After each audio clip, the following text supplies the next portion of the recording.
Hello everyone and you are most welcome on a platform that is law life and wisdom, जहाँ पर हम discuss करते हैं law से जुड़ी हुई इंपॉर्टेंट चीज़ें, लैंडमार्क जजमेंट्स और ऐसे बहुत सारे टॉपिक्स जो कि लॉ स्टूडेंट्स, जजेस, एडवोकेट सभी को पता होनी चाहिए। So as you all know we had started with the Bharatiya Nagarik सुरक्षा संहिता, जहाँ पर हम दो टॉपिक्स को कवर कर चुके थे। The first lecture was about the new changes that have been incorporated in the BNSS as compared to the CRPC, and the next topic was repeal and saving. So today we are continuing with the same, and we will do definitions part today of the BNSS, some core concepts, and in the last we are going to learn a trick that will help us to remember all the definitions along with the clauses, so that will be beneficial for every one of us during the examinations, especially in the prelims or objective kind of examinations. Okay, so without wasting any time, let's move to the bare act. So section 2 of the BNSS talks about the definition. The first definition is audio video electronic means. It's about use of any communication device for the purposes of video conferencing. जैसे हमें witness को अगर electronic वे से examine करना है, recording of process of identification, test identification parade जो कि हमें सेक्शन 54 में दी गई है of the BNSS, search and seizure of evidence है, ठीक है। उसके बाद ट्रांसमिशन ऑफ इलेक्ट्रॉनिक कम्युनिकेशन है। तो ऐसी चीज़ों के लिए ऑडियो वीडियो इलेक्ट्रॉनिक मीन्स को इंक्लूड किया गया है। And such other means as the state government में बाय रूल्स प्रोवाइड। तो ये एक तरह की इंक्लूसिव डेफिनेशन है, और चीज़ें भी चाहें तो इसमें ऐड हो सकती हैं, मतलब एक्सक्लूसिव डेफिनेशन नहीं है, इसमें और भी चीज़ों को ऐड करा जा सकता है। ओके, ए के साथ हम पढ़ेंगे clause I.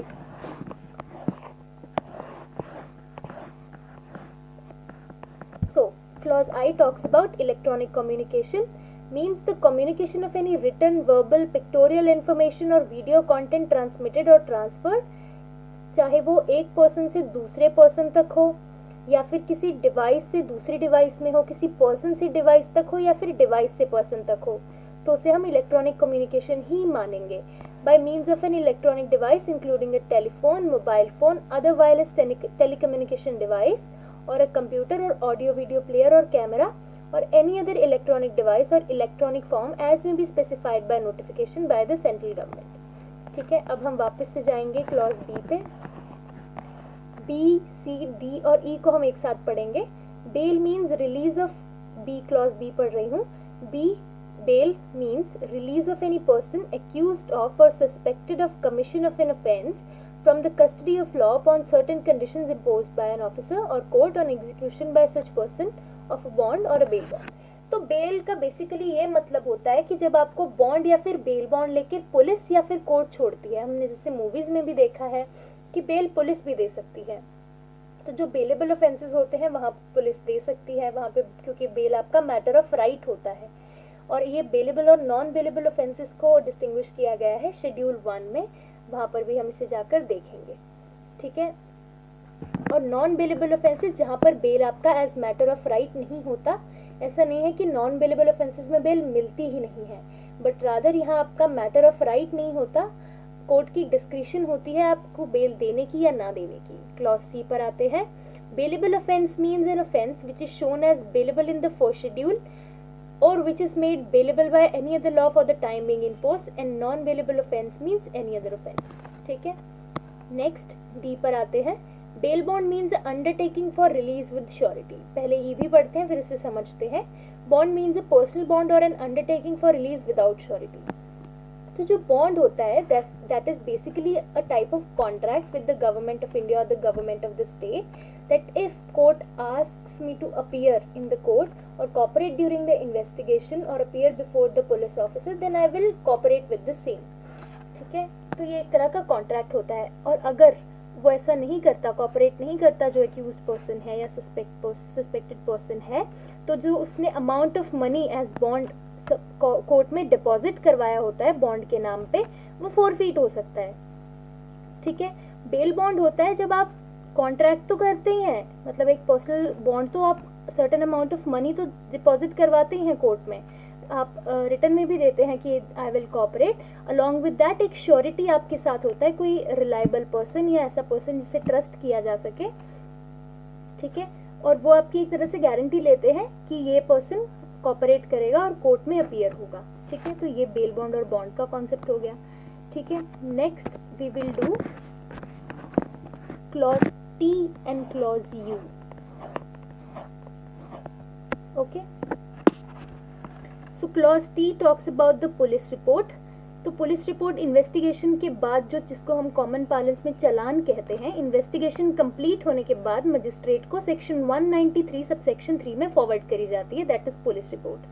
Clause U, police station means any post or place declared generally or specially by the state government to be a police station and includes any local area specified by the state government in this behalf. ठीक है, उसके बाद हम आएंगे clause G and clause O पे। Okay, cognizable offense means any offense for which, and cognizable case means a case in which a police officer may, in accordance with the first schedule or under any other law for the time being enforce, arrest without the warrant। तो cognizable offenses में आप जो police officer है वो बिना warrant के arrest कर सकती है। इसके साथ साथ ही cognizable offenses में हमेशा FIR लॉज होती है। ठीक है, वहाँ FIR लॉज करना पुलिस की ड्यूटी बनती है। ठीक है, कॉग्निजेबल ऑफेंसेस जो हैं वो फर्स्ट शेड्यूल में उनको अलग से क्लासिफाई किया गया है, तो उसको भी हम ये सारा डेफिनेशन पार्ट खत्म करके हम वहां भी जाएंगे और फर्स्ट शेड्यूल को देखेंगे। ठीक है, उसके बाद क्लॉज ओ पर आते हैं। नॉन कॉग्निजेबल ऑफेंस में ऐसे ऑफेंसेस या और नॉन कॉग्निजेबल केस में ऐसे केसेस जहां पर पुलिस ऑफिसर के पास अथॉरिटी नहीं है बिना वारंट के अरेस्ट करने की। यहाँ पर जो पुलिस ऑफिसर है उससे पहले कोर्ट से वारंट इश्यू होगा, उसके बाद ही वो अरेस्ट कर सकता है। ठीक है, उसके बाद हम आएंगे क्लॉज एफ और क्लॉज आर पर। ये मैं इस सीक्वेंस में क्यों पढ़ा रही हूँ, ये आपको हमारी जो ट्रिक रहने वाली है उसमें पता चल जाएगा। So let's start. Charge includes any head of charge when the charge contains more heads than one. तो ये तो आपको पता ही है कि चार्ज लगता है, जो पनिशमेंट होती है उसका चार्ज लगता है। ठीक है, उसके बाद क्लॉज आर पर आते हैं। Officer in charge of a police station includes when the officer in charge of the police station is absent from the station house. तो जो basically officer in charge of the police station होता है वो SHO होता है, लेकिन अगर वो एब्सेंट है या अनेबल है from illness or other cause to perform his duties, तो जो पुलिस ऑफिसर प्रेजेंट होगा स्टेशन हाउस पे, who is next in rank to such officer and is above the rank of constable, यानी कि constable के rank से ऊपर होना चाहिए और जो SHO है उसके रैंक से नेक्स्ट रैंक का जो होगा, और when the state government so directs, तो कोई भी अदर पुलिस ऑफिसर हो सकता है। ठीक है, अब हम आते हैं क्लॉज H के ऊपर। Complaint means any allegation made orally और in writing to a magistrate with a view to his taking action under this Sanhita. Complaint जो है, अगर आपकी नॉन कॉग्निजेबल जैसे कोई ऑफेंस हुआ है, या फिर अगर आप पुलिस आपकी FIR लॉन्च नहीं कर रही है, आप FIR लॉन्च नहीं करवाना चाह रहे, तो वैसे केसेस में कंप्लेंट होती है। It is provided under section 223 of the BNSS। ठीक है, तो जो कंप्लेंट है वो कोई भी एलिगेशन है जो कि ओरली या राइटिंग में हो सकती है टू द मजिस्ट्रेट। कंप्लेंट हमेशा मजिस्ट्रेट को होती है और इस व्यू के साथ होती है कि वो एक्शन ले। तो तीन बहुत इंपॉर्टेंट इंग्रेडिएंट हमने देखे कि ओरली या राइटिंग में हो सकती है, हमेशा मजिस्ट्रेट को ही होगी, और उसके अलावा इस नियत से होगी कि मजिस्ट्रेट एक्शन ले। अगर आप सीधे जाके सिर्फ चुगली करते हैं तो वो कंप्लेंट नहीं मानी जाएगी। ठीक है, but it does not include a police report. लेकिन मान लीजिए कि इन्वेस्टिगेशन करते टाइम पुलिस ऑफिसर को पता चलता है कि कोई नॉन कॉग्निजेबल ऑफेंस भी हुआ है, तो ऐसे केसेस में जो पुलिस रिपोर्ट वो देगा इन्वेस्टिगेटिंग ऑफिसर, सेक्शन 193 भारतीय नागरिक सुरक्षा संहिता में जिसको हमने चालान बोला था, तो उसको हम कंप्लेंट मानेंगे और जो पुलिस ऑफिसर होगा वो डीम्ड कंप्लेनेंट बन जाएगा। ठीक है, उसके बाद हम आएंगे क्लॉज N पर। N में है local jurisdiction. In relation to a court or magistrate means local area within which the court or magistrate may exercise all or any of his powers under this संहिता। तो ऐसे cases में जहाँ पर भी जो मजिस्ट्रेट या कोर्ट है वो अपनी पावर्स को एक्सरसाइज कर सके, तो उसे हम लोकल जुरिस्डिक्शन बोलते हैं। अब आते हैं हम क्लॉज Q पे। Q is offense means any act or omission made punishable by any law for the time being in force and includes any act in respect of which a complaint may be made under section 20 of the Cattle Trespass Act। तो ये cattle trespass act बहुत पुराना है, और जब पुराने time में किसी के खेत में किसी दूसरे के जानवर घुस जाया करते थे तो उस संदर्भ में कंप्लेंट की जाती थी, तो उसको अभी भी कंटिन्यू रखा गया है। ठीक है, क्लॉज पी पे आते हैं, means A notification published in the official gazette. ठीक है, क्लॉज आर हमने पढ़ ली थी। एस में आते हैं, place includes a house, building, tent, vehicle and vessel. ठीक है, टी और यू हम पढ़ चुके थे। अब आते हैं वी पर। Public prosecutor means any person appointed under section 18 and includes any person acting under the directions of a public prosecutor. तो पब्लिक प्रोसिक्यूटर ये हो गया। ठीक है, W sub division means sub division of a district. X में है summons case means a case relating to an offence and not being a warrants case. एक negative definition यहाँ पर दी है, तो पहले देखते हैं कि वारंट केस क्या होता है। क्लॉज जेड में means a case relating to an offence punishable with death, imprisonment for life और imprisonment for a term exceeding 2 years। तो ये कह सकते हैं कि 2 साल से कम जिनमें सजा है वो समन्स केस है, और उससे ज्यादा वाले वारंट्स केस हैं। वाई पर आते हैं, victim means a person who has suffered any loss और injury caused by reason of a act और omission of the accused person and includes the guardian और legal heir of such victim. यानी कि यहाँ पर गार्डियन और legal heir of the victim को भी इंक्लूड किया गया है यहाँ पर। और यहाँ पर एक्यूज्ड पर्सन जो है उसको चार्ज होने की जरूरत नहीं है। कि अगर आप पुरानी सीआरपीसी की डेफिनेशन से कंपेयर करें तो विक्टिम जो है अक्यूज्ड, जो भी अक्यूज्ड पर्सन है, अगर विक्टिम बिना उसके चार्ज हुए भी अब विक्टिम ही रहेगी, उस पर अक्यूज्ड पर्सन पर चार्ज लगने की ज़रूरत नहीं है। तो इससे जो है, जो विक्टिम है उसको कॉम्पनसेशंस मिलने में हमें आसानी हो जाएगी। यानी कि अगर चार्ज नहीं भी लगा है तब भी कॉम्पनसेशन देना पड़ेगा। अब इसका सेक्शन 372 सीआरपीसी से क्या लिंक है वो हम समझेंगे जब हम कॉरेस्पॉन्डिंग सेक्शन से डील करेंगे। ठीक है, तो उससे पहले हम अपनी बची हुई डेफिनेशंस को खत्म करते हैं। हम आते हैं क्लॉज जे पर। हाई कोर्ट मतलब स्टेट की हाई कोर्ट, जो भी स्टेट के लिए है। यूनियन टेरिटरी में हाई कोर्ट जिसकी जुरिस्डिक्शन एक्सटेंड की गई है, जैसे पंजाब हरियाणा हाई कोर्ट की जुरिस्डिक्शन जो है वो चंडीगढ़ पर भी लगती है, तो चंडीगढ़ के लिए भी सेम हाई कोर्ट है। ठीक है, in relation to any other union territory, highest court of criminal appeal for that territory other than the Supreme Court of India. K पर आते हैं, inquiry means every inquiry other than a trial conducted under this Sanhita by magistrate or court. Inquiry की जो stage है वो most of the cases में complaint cases में आती है। इंक्वायरी या फिर इन्वेस्टिगेशन का यही पर्पस होता है कि जो प्राइमा फेसी केस है वो मेड आउट हो भी रहा है या नहीं। जब कंप्लेंट आती है मजिस्ट्रेट के पास तो वो इंक्वायरी करवा सकते हैं, ये देखने के लिए कि जो कंप्लेंट मेरे पास आया है वो उसकी जो कंप्लेंट है उसका कोई प्राइमा फेसी मैटर बन भी रहा है या नहीं बन रहा, उसके बाद ही कॉग्निजेंस लिया जाता है।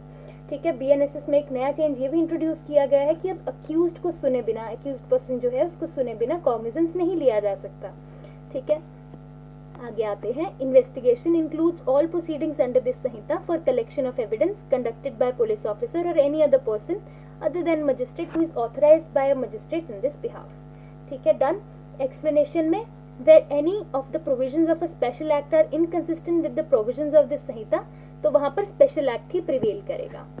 ठीक है, क्लॉज एम पर आते हैं। Judicial proceeding includes any proceeding in the course of which evidence is और may be legally taken on oath. तो यहाँ पर हमने अपनी जो डेफिनेशंस हैं उनको पढ़ के खत्म किया। सबसेक्शन 2 पढ़ते हैं। Words and expressions used herein and not defined but defined in Information Technology Act and the Bharatiya Nyaya Sanhita shall have meanings respectively assigned to them in that act and संहिता। तो जो यहाँ पर definitions दी हैं उनको वहाँ से देखा जाएगा, क्योंकि अब जो 3 नए लॉ आए हैं वो बहुत ज़्यादा टेक्नोलॉजी फ्रेंडली हैं, तो IT एक्ट जो है वो काफ़ी ज़्यादा रेलिवेंट हो जाता है यहाँ पर। ठीक है, और जो बाकी की बची कुछ डेफिनेशंस हैं जिनसे यहाँ पर डील नहीं किया गया, तो उनसे डील किया गया है भारतीय न्याय संहिता में। ठीक है, अब हम चलते हैं अपनी ट्रिक पर, जिससे कि हमें ये सारी डेफिनेशंस याद करने में हेल्प मिलेगी।